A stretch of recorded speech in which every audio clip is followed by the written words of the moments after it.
চিংড়ি মাছ তো অনেকে অনেকভাবে খেয়েছেন। আজকে একটু আমরা আমাদের মতো করে যেভাবে রান্না করি সেই ভিডিওটা আপনাদের সাথে শেয়ার করব। তো হ্যালো ভিউয়ার্স, আসসালামু আলাইকুম। আমি নীলা আপনাদের সবাইকে ওয়েলকাম করছি নতুন আরেকটা রান্নার ভিডিওতে।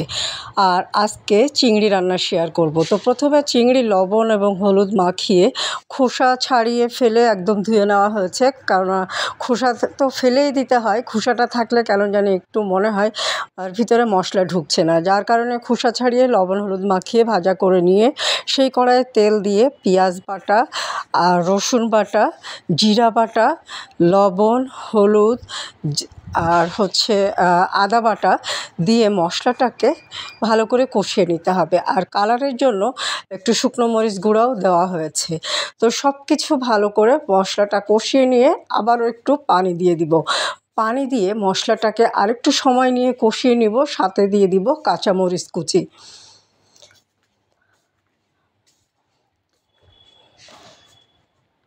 তো মশলাটা খুব ভালো করে ভুনা হয়ে গেল। কাঁচামরিচ কুচি দিয়ে আরও একটু মশলাটা ভুনা করে নিয়ে এখন এটার ভিতরে সামান্য আরেকটু পানি দিয়ে দিব। মশলাটা ফুটে উঠলে ভেজে নেওয়া চিংড়িগুলো দিয়ে চিংড়িটাকে একটু সময় নিয়ে 10 থেকে 15 মিনিট খুব ভালো করে কষিয়ে নিব। মশলাটাই কিন্তু দুবার পানি দিয়ে অলরেডি কষানো হয়েছে, সাথে চিংড়ি দিয়েও আরও একবার কষানো হলো। তো এই কষানোটার কারণে মশলাটা বা মাছটা খেতে বেশি টেস্টি হবে। এখন তেল উঠা ভাব হয়ে গেছে, মশলাটা একদম ভালোভাবে ফ্রাই হয়ে গেছে, সাথে চিংড়ি মাছটাও কিন্তু খুব সুন্দর করে ভুনা করা হয়ে গেল। এখন এটাকে আরেকটু সময় নিয়ে কষিয়ে নিয়ে ঝোলের পানি দিয়ে দিতে হবে। এটাতে কোনো নারকেল দুধ বা অন্য কিছু দেওয়া লাগবে না, এটাতেই অনেক স্বাদ হবে। ঝোলটা মারাত্মক রকমের টেস্টি হবে। আর এটার ভিতরে যদি একটু নারকেলের দুধ দেওয়া যায় তাহলে তো ফ্লেভার বা এটা অন্যরকম হয়।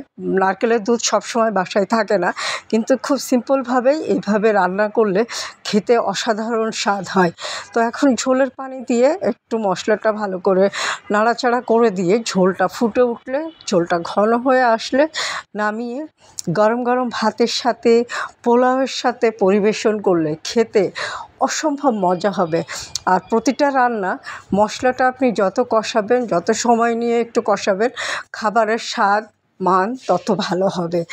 তো খুব সিম্পলভাবে খুব কম জিনিস দিয়ে রান্নাটা হলো, কিন্তু দেখতেই পেলেন। জাস্ট পেঁয়াজ বাটার পরিমাণটা একটু বেশি দেওয়া হয়েছে, আলাদা করে কোনো পেঁয়াজ কুচি টুচি কিছু দেওয়া হয়নি। তো হয়ে গেল চিংড়ি মাছ রান্না। আর খুব সিম্পলভাবে রান্নাটা হলো। রান্নাটা কেমন হলো একটা ছোট্ট কমেন্ট করে জানাবেন। ভিডিওটা ভালো লাগলে লাভ রিঅ্যাক্ট দিয়ে সাথে থাকবেন।